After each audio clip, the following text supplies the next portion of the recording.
पिछले 3 दिन में रोहतक ज़िले में कोरोना पॉजिटिव के केसों में काफ़ी इजाफा हुआ है और ज़्यादातर संबंध दिल्ली से ही बताया जा रहा है।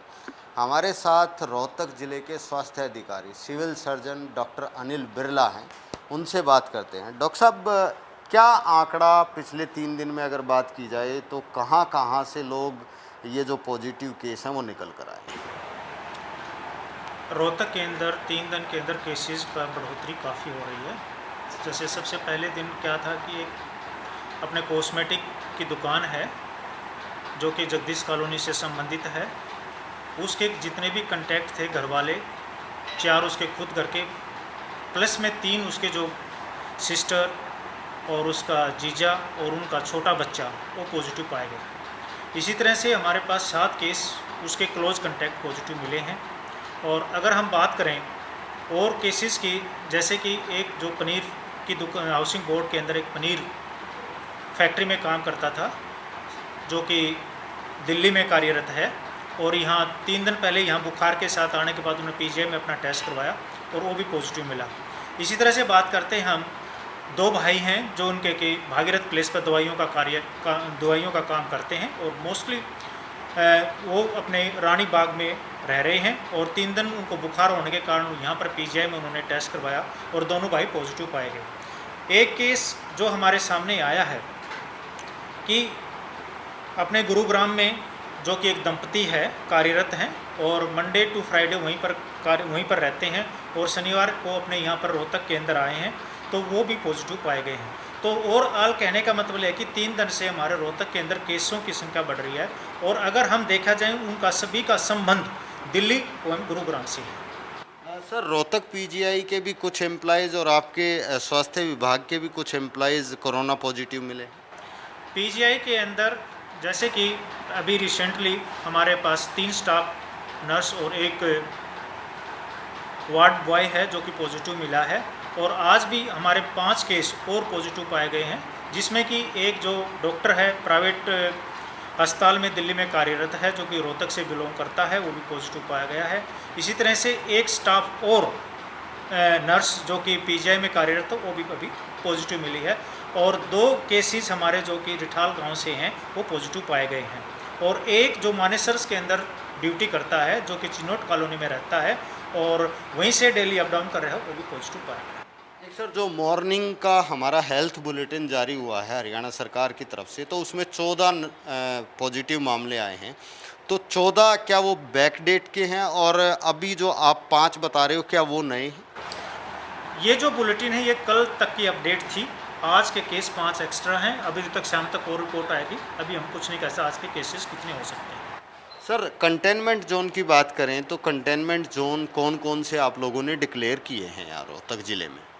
जैसे कि आज हमारे रिठाल गांव है में 2 पॉजिटिव मिले हैं और रिठाल गांव का कंटेनमेंट जोन बना दिया गया है। इसी तरह से हमारा एक जगदीश कॉलोनी है, उसको कंटेनमेंट जोन बना दिया गया है। इसी तरह से जवाहर नगर है, उसको भी हमने कंटेनमेंट जोन बनाया गया है, और इस तरह से हमारे जो जितने भी जहाँ जहाँ केसेस सभी जगह हमने कंटेनमेंट जोन बना दिया, और हमने डोर टू डोर उनका सर्विलेंस कर लिया गया है, और जो भी ILI के जितने भी उसमें पेशेंट हैं सबकी सैंपलिंग हो चुकी है। तो आज जो 5 नए केस हैं वो कहाँ से संबंध है उनका, और किस किस क्षेत्र से अगर कहें तो रोहतक में? आज जो 5 केस हैं, 2 तो रिठाल गांव से हैं, उनकी अभी क्लियर कट हिस्ट्री अभी हमें लेने गई हुई है टीम, तो थोड़ी देर में उसका सामने आ जाएगा। उसके बाद जो केस मैं कह रहा हूँ कि दिल्ली के अंदर जो कार्यरत है डॉक्टर्स कार्य, उसको दिल्ली में ही रहता है, वो उसका दिल्ली से कनेक्शन है। एक जो मैंने कहा कि मानेसर में काम करता है, वो डेली अप डाउन यहाँ चिनोट कॉलेज से कर रहा है, और एक की जो हिस्ट्री अपने यहाँ पर स्टाफ जो कि PGIMS में कार्यरत है। तो स्वास्थ्य विभाग ने सैंपलिंग शुरू कर दी है उनके आसपास के लोगों की? रिठाल गांव की जो है, जैसे रिठाल गांव में हमारा डोर टू डोर सर्वे भी कंटिन्यू है, वहाँ पर ILI के पेशेंट हम आइडेंटिफाई कर रहे हैं, और रिठाल को कंटेनमेंट जोन भी घोषित कर दिया गया है, और इसी तरह से जितने भी क्लोज कंटैक्ट थे पासों के, हमने उनकी कंटैक्ट ट्रेसिंग स्टार्ट कर दी। ओवरऑल आज के दिन रोहतक ज़िले की क्या स्थिति है सर? कितने एक्टिव केस है, कितने डिस्चार्ज होके जा चुके हैं? ओवरऑल रोहतक की अभी 14 केसेस हैं वो डिस्चार्ज हो चुके हैं, 50 केस हो चुके हैं, और 50 में से 14 है डिस्चार्ज हो चुके हैं, और मोस्ट प्रोबली 3 केस आज और शायद डिस्चार्जों की रिपोर्ट नेगेटिव आ चुकी है। तो अभी तक हमारे यहाँ कोई डेथ का तो कोई मामला सामने नहीं आया। डेथ का ये है कि एक जो पाड़ा मोहल्ले का एक मरीज़ था जो कि किडनी डिजीज़ से वहाँ पर पीजीआई में एडमिट हुआ था, और वहाँ एडमिट होने के 2-3 दिन के बाद उसका कोविड टेस्ट हुआ जो कि पॉजिटिव पाया गया था। उसकी परसों उसकी डेथ हुई। तो कंटेनमेंट जोन को लेकर के आप आम पब्लिक से क्या अपील करते हैं? आम पब्लिक से मैं यही अपील करूँगा कि भी जैसे कि केस बढ़ रहे हैं, एक तो जैसे कि हमारा जो कहा कि हॉटस्पॉट एरियाज़ हैं, जैसे दिल्ली है, गुरुग्राम है, वहाँ आवागमन बंद करें। बहुत ही कोई ज़रूरी काम है तो जाएं, अदरवाइज़ वहाँ ना जाएं। अगर वहाँ जाना भी पड़े तो अपनी जो सोशल डिस्टेंसिंग और मास्क का इस्तेमाल करें।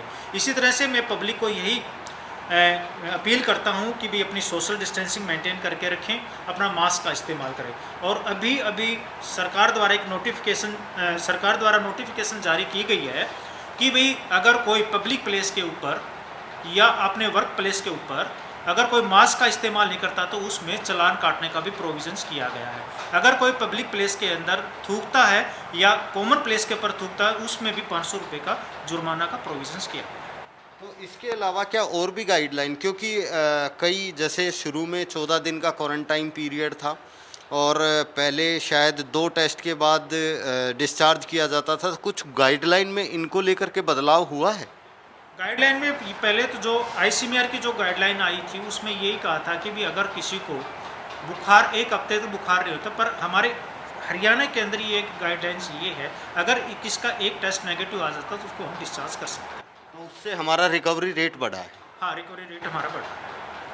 तो ये थे डॉक्टर अनिल बिरला और इनका साफ तौर पर यही कहना है कि पिछले 3 दिनों में काफ़ी केस बढ़े हैं। हालांकि पिछले 3 दिनों की अपेक्षा आज भी अभी तक 5 केस नए आ चुके हैं। शाम को भी कुछ रिपोर्ट आनी है, उसके बाद पता चल पाएगा कि वास्तव में कितने केस आज बढ़ते हैं। लेकिन इन्होंने लोगों से ये अपील की है कि जहाँ हॉटस्पॉट हैं और जो कंटेनमेंट जोन घोषित किए गए हैं उनमें लोग ज़्यादा ना जाएं, और अगर किसी को ज़रूरी काम से जाना है तो उनके पास मास्क, सैनिटाइज़र, ये सारी चीज़ें होनी चाहिए ताकि इस संक्रमण से बचा जा सके।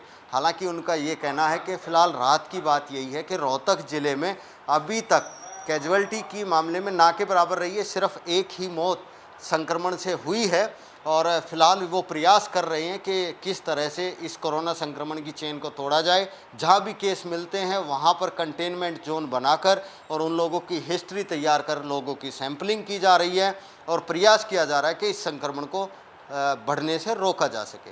कैमरामैन विक्रम के साथ मैं दीपक भारद्वाज, पंजाब केसरी टीवी, रोहतक।